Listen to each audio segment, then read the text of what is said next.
Okay, let me take you to the next slide. And I kind of broached this a little bit. We need to understand the Shias and the Sunnis in order to talk about this more intelligently. Two of the largest groups in Islam are the Sunnis and the Shias. The Sunnis and the Shias, they're Muslims, but they don't really get along unless you're talking about Israel. Okay, and that's when they may join forces and cry for the destruction of Israel. But it depends on the issue, kind of. Right now, with Saudi Arabia and Israel actually get along pretty well because they see Iran as a common enemy. Iran is a Shia nation, mostly, I mean to a very large extent. Whereas our Sunni nations are people that tend to be our allies. Saudi Arabia, Jordan, and who else do I have up there? Turkey. Okay.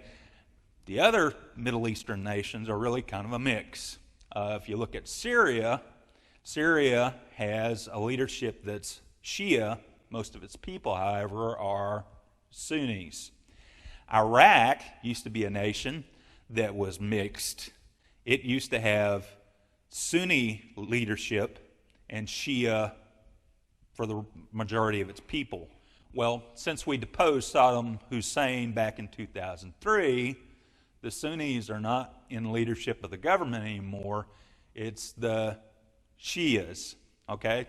Shia government, Shia people.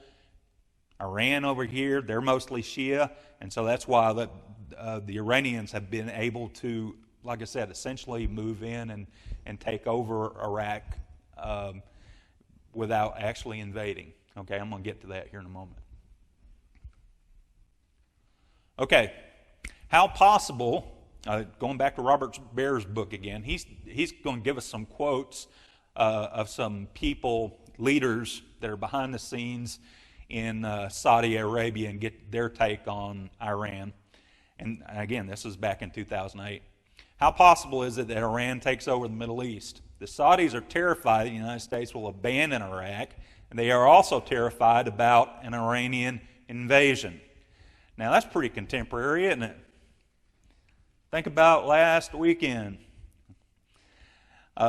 If and when the Americans do go, the Saudis are convinced that the entire Gulf will fall to Iran. Okay? Does that sound like somebody that's scared about their future?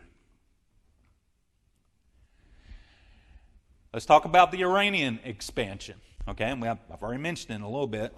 Iran's enemy in the 1980s, is now their ally. According to Robert Baer again, he made, this is sort of prophetic, but he's a secular writer.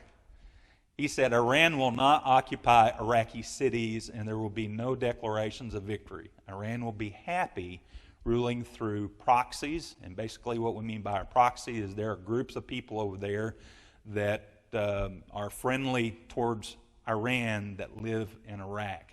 These Shia militias being part of that group, and Iran is sending them money, weapons, political support, and Iran is going to control those groups, and those groups have risen to prominence in Iraq.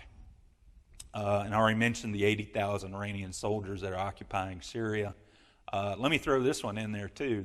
There are plans for a railroad that's going to go from Iran, it's going to go through Iraq, and it's going to go into Syria so that they can move things without even slowing them down to check them at the border.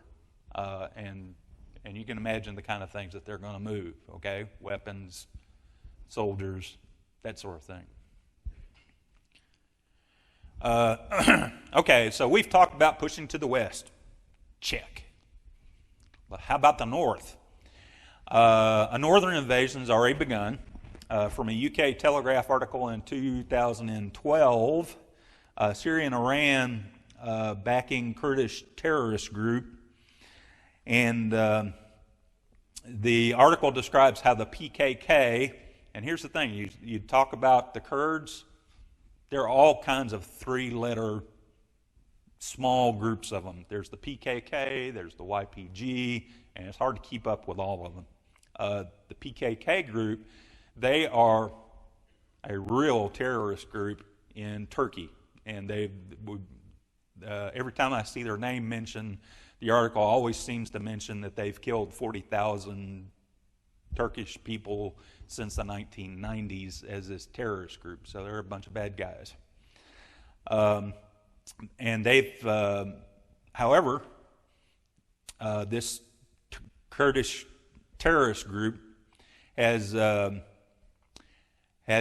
taken control of cities along Syria-Turkey border, and their fighting was directed at Turkey. So they are definitely pushing against Turkey. Okay, so all right, so that falls in line with the prophecy. Okay, where we talk about going north.